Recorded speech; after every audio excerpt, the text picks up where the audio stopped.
Hello there guys and welcome back to the channel. So today's video we're going to be discussing the biggest bombshell that we have seen on Mcoc scene for a while now, and that is how Kabam broke Seatin. That's right, Seatin just posted a video basically where he said he's leaving the alliance, but the video in itself also included a lot of kind of like thoughts about the problems in the game, where the game's headed, and kind of like his reasoning behind it, where he basically says he just doesn't think there is much to look forward to in the game based on the direction it's headed.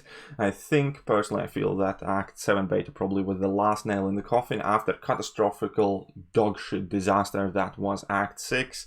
Kabam claimed to have learned from their past mistakes in 6.4, but 7.1 just revealed much more of the same and much worse. And now 7.2, which one champion? That's Sabretooth probably gonna get a separate video later on today, because I did touch upon something on my yesterday stream, and later on I got even more blown away by another particular node and particular interaction there. But all of that being said, back to the point of Seatin. So everything I say in today's video, none of it is meant to kind of like insult or pick a beef with Seatin. We not necessarily have had the best relationship at all of the times, but all in all, I do respect him as a content creator. And if you know one thing about Seatin and his channel, is that he's very entertaining to watch, and that is the reason why he's so popular, because he has like upbeat attitude, he's funny, and he brings a lot of attention to this game. That's why in exchange this game's also like doing well, and he's doing well. And for him to make a video where effectively he says that he has nothing to look forward to means something, right?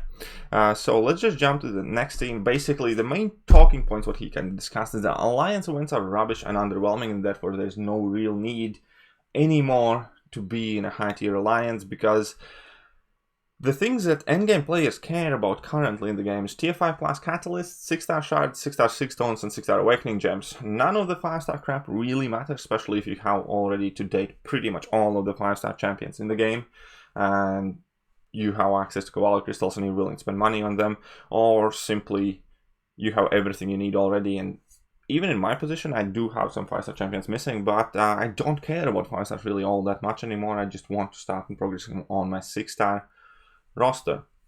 At the same time, all of the alliance events seem to be doing absolutely rubbish job at providing these high-end resources. There are no 6 stones available anywhere. The tier 5 class catalyst fragment drips are quite minuscule compared to the amount that is being released in offers. So arguably you could potentially be better off, for instance, just focusing on your account in like small tier alliance, maybe doing AQ to a degree, skipping war seasons altogether, and just buying an offer once a month and getting more tier 5 class catalysts that way than you do actually from alliance war seasons, because it is a very bothersome, tricky and complicated thing to actually place relatively high in alliance wars, because of all the BS nodes that have come to the game, which I'm gonna touch upon at point 4, because the game has been plagued with absolutely insufferable amount of over complicated and preposterous nodes. But the point is, alliance events unfortunately do not even measure up to the amount of stuff you can just buy, which is something that, in my opinion, has shifted within like last 2 years in game or so. For instance, you cannot compare Alliance War Season rewards in December to whatever your alliance could acquire by a gifting event, or whatever was released in 4th of July offers, and so forth. So effectively, doing well in this game becomes like a byproduct of buying a lot of stuff, rather than actually kind of like succeeding in the game, because you do not necessarily have to do anything special or noteworthy. The only thing you have to do is open your wallet, buy all the offers, and you're probably going to be better off than people who do generally kind of like grind days in, days out, buy some offers, and just kind of like try and push themselves as much as they can. And that is definitely a problem in structure itself, because it questions why would you even want to kind of like play the game where nothing you do matters as much as how much money, how and what you can buy. So that is a big definite problem in the game, which probably should be discussed even further at some point in some different video. Now, Act 6 is quite rubbish, and that is one of the bigger problems as well. Now I'm going to jump in the game. You can see that Act 6 compares to Act 5, well, those are day and night type of piece contents, because in Act 5, again, you can bring in pretty much any type of champions outside of a couple of like biohazard lanes, so on and so forth. for like 8 out of 10 lanes, you can pretty much go in with anyone and just kind of like do your best, and as long as you're actually playing the game well, you're gonna be doing just fine. The bigger problems in Act 6 is that this proportion is kind of reversed. In entire Act 6, there are probably only like, I don't know, 3, 4, 5, 6 lanes in total where you can bring in relatively any champion and play well. They have flipped it on the head where you have to bring in specific 10 or 20 champions to be able to complete it in the first place, let alone well or cheap.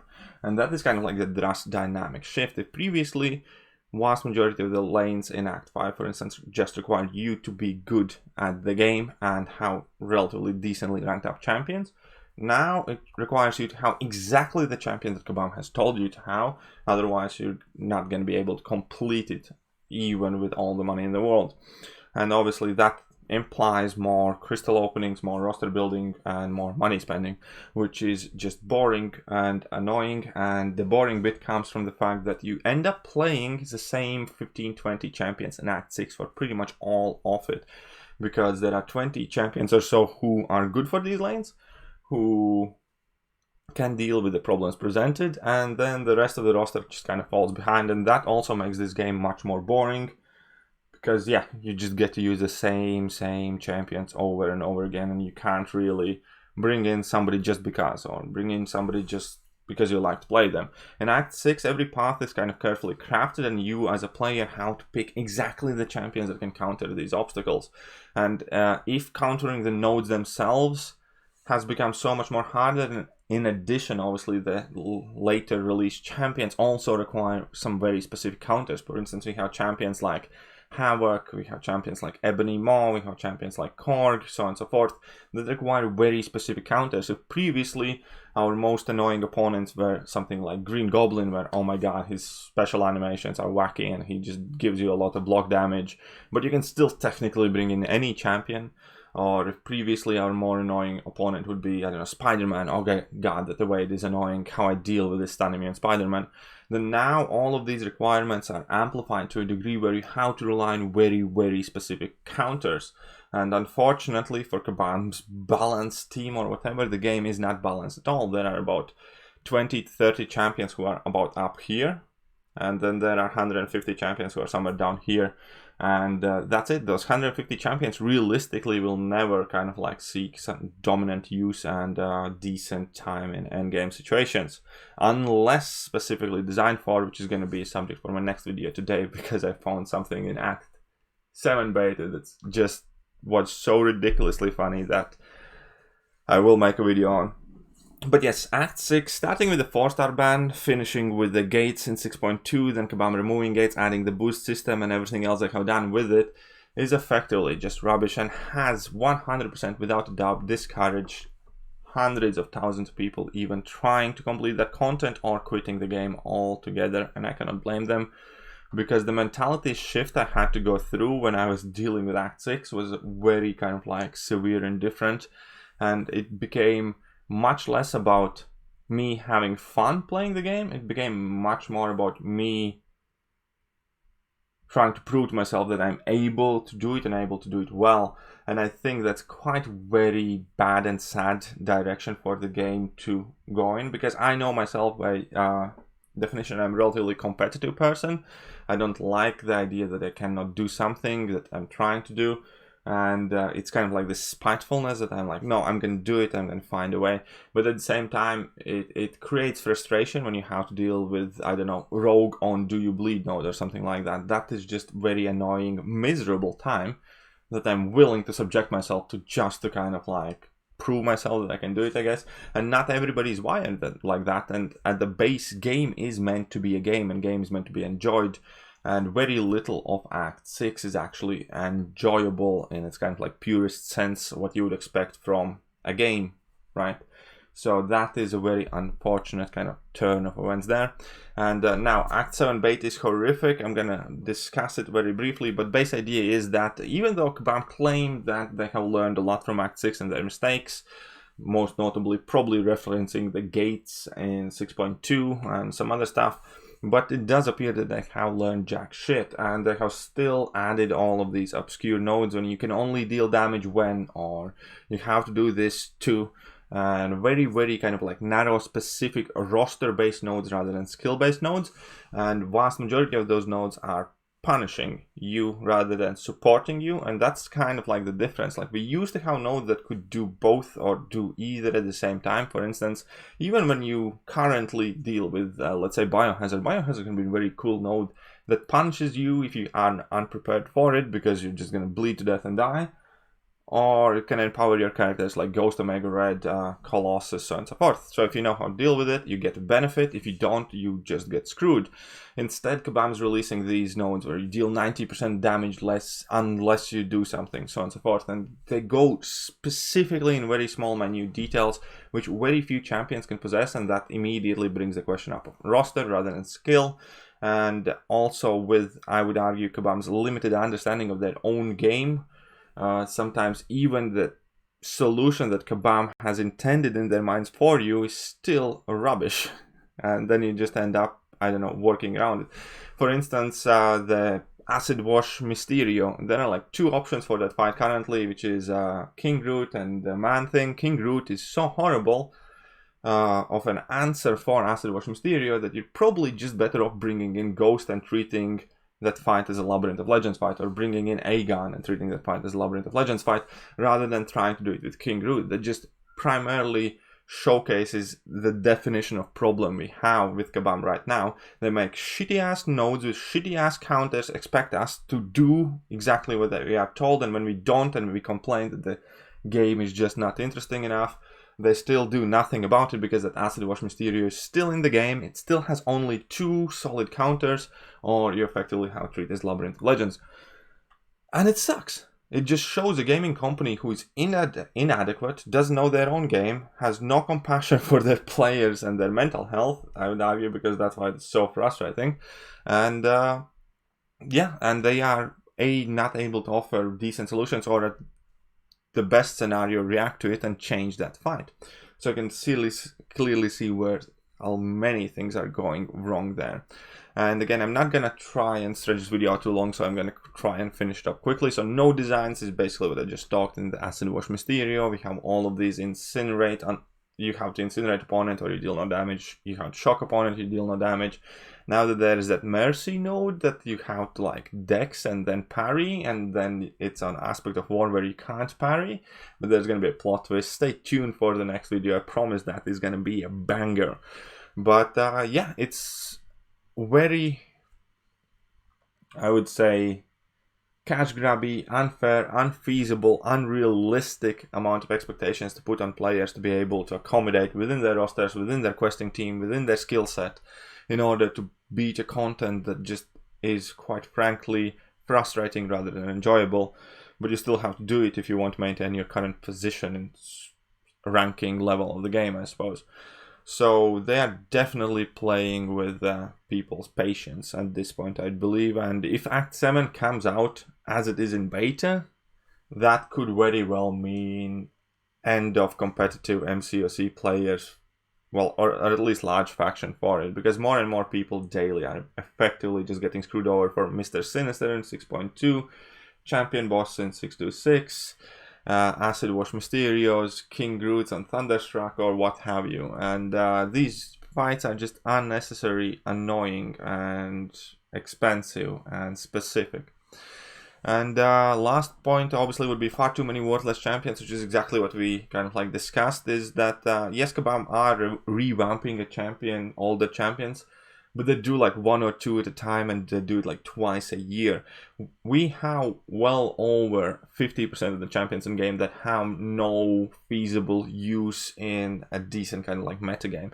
Obviously, you can't expect every champion to be god tier, and neither you should. But you have revamps, for instance, of Red Hulk. Red Hulk is viable for a lot of endgame content, even though he isn't like amazingly, insanely powerful.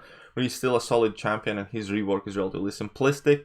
And that simplicity works for him, and he can still be used. Nobody's going to argue that a Red Hulk is better than, I don't know, Void overall, or Thing, or Quake, but he's still at least brought back up to a decent level where he can be brought in in discussion as a possible option for a problem in a lane or something like that. So I think about definitely adding worthless champions in Crystal Pool that would mainly be the 6-star champions and 6-star featured hero crystals, which I think they definitely have went overboard with adding memes in there. And I have made a separate video about discussing the featured 6-star hero crystals and what champions are left over. I can only pray to God they actually end up releasing all champions as 6-stars this time without some sort of silly Scarlet, which is going to be too broken lines from our beloved Kabam employees. Other than that, it's going to be an extremely sad day for the integrity of MCOC as well, and their inability to deal with problems, and their only possible solution would be just to ignore the problem in the first place, I guess. And yeah, I think that kind of pretty much sums up the things that Seatin kind of like mentioned in his video and the things that I think about it. But well, one thing is for clear in this point, that the game doesn't seem to be focused on player experience and player enjoyment at the moment. Kabam has increased the output of endgame content drastically, but at the same time they're neglecting the enjoyment of all of the players, not just the endgame players. As rewards for Alliance event, we can quickly just jump to the Alliance page. Oh, let's go to the Alliance events. We have Cosmic Completion, which still awards premium hero crystal shots daily. Premium hero crystal shots are worthless to an endgame account in like Masters Alliance, for instance. Why am I still receiving them? We have Summoner Advancement, where rewards haven't like really been revamped for whatever. So our Alliance quite frequently ranks first in Summoner Advancement, because we do have some whales, but for ranking up first, you get 1000 5-star shards and 500 4-star shards. That is laughable, because you get quarter of a 4-star crystal for a week's worth of Summoner Advancement, some gold crystals, and 1000 5-star shards. It's like pathetic amount of rewards that screams 2016. All of these events have been neglected so far that they're just irrelevant, and I don't actually look anymore whether I qualify for arena wins or something like that. If I don't grind arena, I'm not gonna grind arena at all, because I just don't care for these 3-day event rewards or daily day event rewards, because there's nothing of kind of like worthwhile substance in them. So I think Kabam currently right now is at a very highly accented crossroads, and they're gonna show what they want to do with this game within the next couple of months, because they have a big task of revamping Alliance events, because all of these crappy craps are just worthless. They are a big task of completely redoing the idea behind Act 7, or it's going to be another fail for the company, and possibly the last one they can afford, because God knows they have made many mistakes and players have stuck with them, but the patience isn't always infinite. So we have Act 7, we have Alliance event rewards, we have Alliance War, which has become a farce with the Flow Global nodes, and whatever else, and just the overall Alliance modes not being worth the consistent effort that you need to have to put it into them, especially Alliance War. Alliance Quest I can kind of live with. Alliance War is just old, stale, boring. The global nodes have ruined it even further, in my opinion. The new map is generically bad, I would argue as well. And yeah, I think Alliance War either needs to be scrapped or revamped. Now, Incursions was supposed to be their big thing, but I think they missed the mark wildly, because if I only can earn 5 stars in Incursions and gold, and you do not have much interest in 5 stars, or the 5-star crystals are just rubbish, you don't have much hope for them, then you're also not really motivated to run those incursions. And yeah, I think it's still an absolutely wasted piece of opportunity for Kabam. So they have so many things they could and should work on very quickly to improve the game for their players before they give up hope on Kabam, because that is what's currently happening. If somebody who has 250,000 subscribers, somebody who makes their living by playing this game and showcasing how wonderful this game is and engaging with people who also like to play this game, can make a video saying like, you know what, I have pretty much had enough, I just need to step back because this particular company is doing so shit of a job that I don't even care if I lose money for next month or two or whatever, I just cannot stand this anymore, then there is definitely a lot of problems currently happening in the game. And we as a community should also shy away from them, I would argue, because these things are worth talking about, and I do sincerely hope that Kabam are also a reasonable company. They like money, and